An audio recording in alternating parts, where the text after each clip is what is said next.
So today I'm going to be talking about some tips to help you practice effectively. This video is going to be great for someone who's already familiar with their instrument, or really anyone who just wants to take their skills to the next level. However, these are strategies that could be implemented right from the get-go when learning a new skill. Let me paint a picture for you.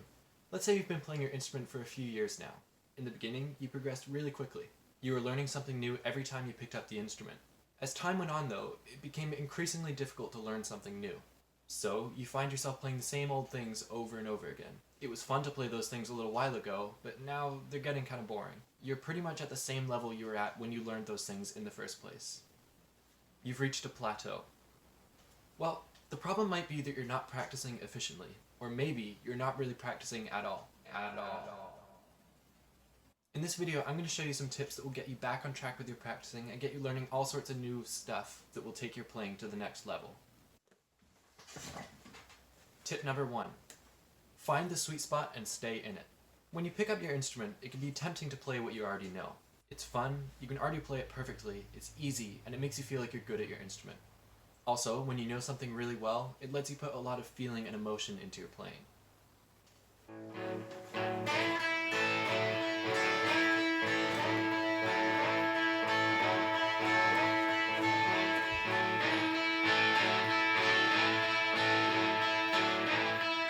See, it gets kind of boring after a while. There's a time and place for playing what you already know, but in order to improve, you really need to spend a lot of time doing what isn't so much fun, struggling to play something that's just outside your ability level. As Daniel Coyle describes in the Little Book of Talent, the sweet spot is right at the edge of your ability level.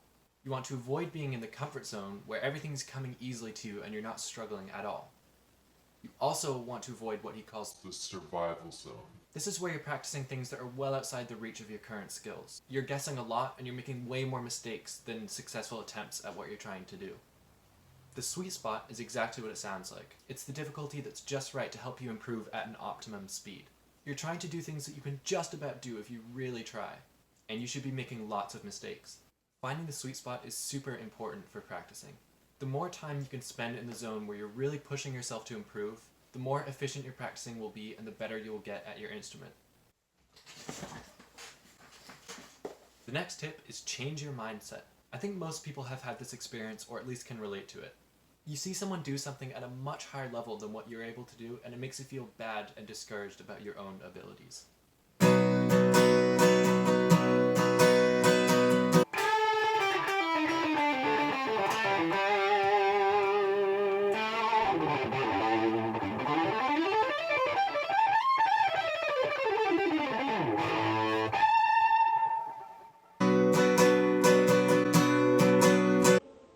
This might make you want to go back to playing what you can already play really well to make you feel better about your playing level. But really, if you want to reach or even exceed that level that's so intimidating to you, you're going to have to spend a lot of time working hard at it. Just because someone is good at what they do, it doesn't mean they were born with some special ability or talent that allows them to do something at a higher level. And it certainly doesn't mean you can't reach that level with efficient, purposeful practice.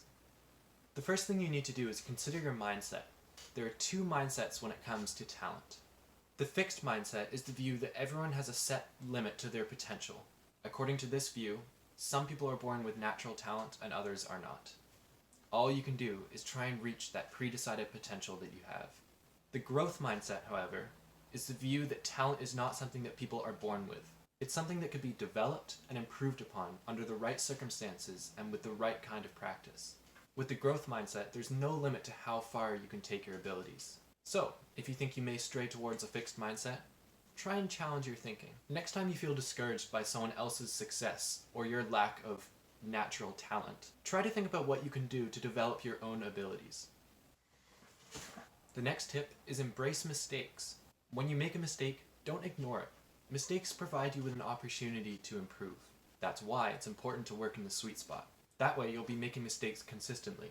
If you just play what comes easily to you, you'll never make mistakes and have that opportunity to improve. We often feel bad about mistakes and brush over them or even ignore them.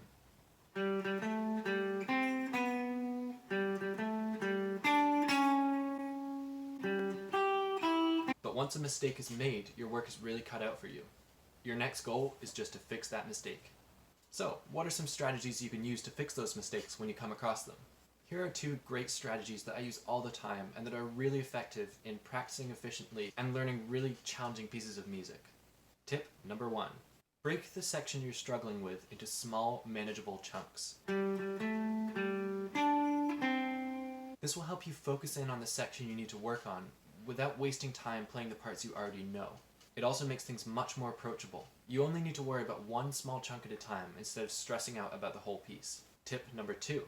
Slow it down. Slowing it down will help you pick up on more nuances of your playing and help you catch more mistakes that you may be breezing over. Also, if you can't play it slowly, you're going to have a lot of trouble playing it fast. So the next tip is about scheduling. This is something that's super important but is often overlooked. Try and practice a little bit every day instead of doing one long practice session once a week.